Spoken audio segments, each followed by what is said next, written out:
राम राम शेतकरी मित्रांनो, मी कांदा या पिकाच्या प्लॉटमध्ये आहे. भरपूर साऱ्या शेतकऱ्यांचा जो काही कांदा पीक आहे तर तो बऱ्यापैकी आपल्याला उन्हाळी कांदा जो आहे तर त्याची पुनर्लागवड करून झालेली आपल्याला पाहायला मिळते. आपल्या महाराष्ट्रामध्ये नाशिक जिल्हा, अहिल्यानगर जिल्हा, पुणे जिल्हा, संभाजीनगर जिल्हा यांसारख्या भागामध्ये आणि त्याच्यासोबतच आता यावर्षी मोठ्या प्रमाणात बुलढाणा, त्याच्यासोबतच अकोल्याचा काही पार्ट, जळगावमध्ये सुद्धा भरपूर साऱ्या प्रमाणात आपल्याला जो काही उन्हाळी कांदा आहे तर याची लागवड करताना आपल्याला पाहायला मिळते.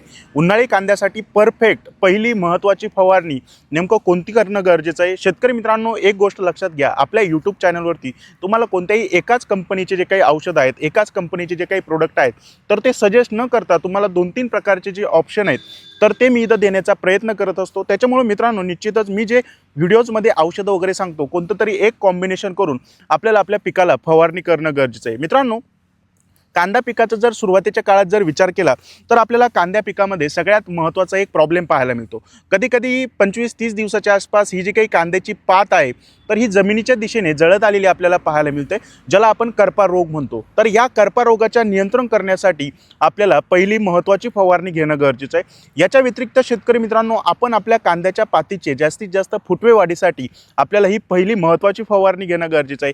कधी कांद्याच्या गाभ्यामध्ये आपल्याला जो काही थ्रिप्स आहे सोनेरी कलरचा तर त्या थ्रिप्सचा सुद्धा जास्तीत जास्त प्रादुर्भाव पाहायला मिळत असतो.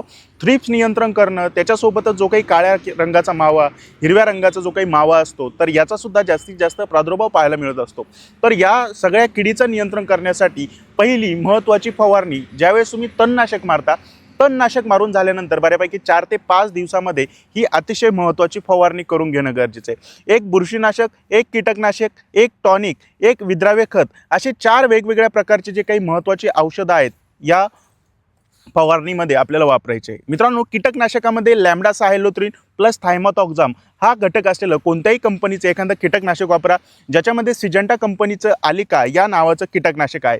मित्रांनो, आलिका जर भेटलं तर 10 मिली प्रति 15 लिटर फवारणी पंपसाठी आपल्याला याचा तिथं वापर करायचा आहे. बुरशीनाशकाचा जर विचार केला तर हेक्झाकोनाझोल प्लस झायनेब हा घटक असलेलं एंडोफिल कंपनीचं अवतार या नावाचं एक चांगलं बुरशीनाशक आहे. मित्रांनो, जर अवतार भेटलं तर 40 ग्राम प्रति 15 लिटर फवारणी पंपसाठी आपल्याला अवतारचा वापर करायचा आहे. किंवा शेतकरी मित्रांनो, जे UPL कंपनीचं साप, ज्याच्यामध्ये कार्बेंडायझिन प्लस मँकोझेब हा घटक आपल्याला पाहायला मिळतो, जर साप भेटलं तर 40 ग्राम प्रति 15 लिटर फवारणी पंपसाठी आपल्याला साप या बुरशीनाशकाचा वापर करायचा आहे. दोघांपैकी कोणतंही एक बुरशीनाशक, एक टॉनिक आपल्याला वापरायचं आहे. टॉनिकमध्ये मित्रांनो सीवीड, ह्युमिक ॲसिड हा घटक असलेले आपल्याला टॉनिकची तिथं निवड करणं गरजेचं आहे, ज्याच्यामध्ये एक तर PI कंपनीचं बायोविटा एक्स या टॉनिकचा तुम्ही तिथं वापर करू शकता 40 ग्राम प्रति 15 लिटर फवारणी पंपसाठी. किंवा शेतकरी मित्रांनो, जे पाटील बायोटेक कंपनीचं ऑक्सिजन या नावाचं टॉनिक येतं आहे तर तुम्ही त्याचासुद्धा वापर करू शकता 50 मिली प्रति 15 लिटर फवारणी पंपसाठी. किंवा जे बायर कंपनीचं ॲम्बिशन या नावाचं टॉनिक येतं आहे तर तुम्ही त्याचासुद्धा वापर करू शकता 40 मिली प्रति 15 लिटर फवारणी पंपसाठी. मित्रांनो, याच्यामध्ये कोणताही एक टॉनिक वापरा. आता आपल्याला एक विद्राव्य खताचा विचार करायचा आहे. विद्राव्य खतामध्ये जास्तीत जास्त स्फुरद असलेल्या खताचा आपल्याला सुरुवातीच्या काळात फवारणीमध्ये वापर करणं गरजेचं आहे, जेणेकरून आपल्या कांद्याच्या पातीचे जास्तीत जास्त फुटवे वाढतील, कांद्याची जी मान आहे तर ती जास्तीत जास्त जाड बनेल. मित्रांनो, एक ICL कंपनीचं 113624 या नावाचे एक ग्रेड उपलब्ध आहे. जर 113624 हे खत जर भेटलं तर 100 ग्राम प्रति 15 लिटर फवारणी पंपसाठी वापरा. किंवा शेतकरी मित्रांनो, 1261 या विद्राव्य खताचा सुद्धा तुम्ही तिथं वापर करू शकता 100 ग्राम प्रति 15 लिटर फवारणी पंपसाठी.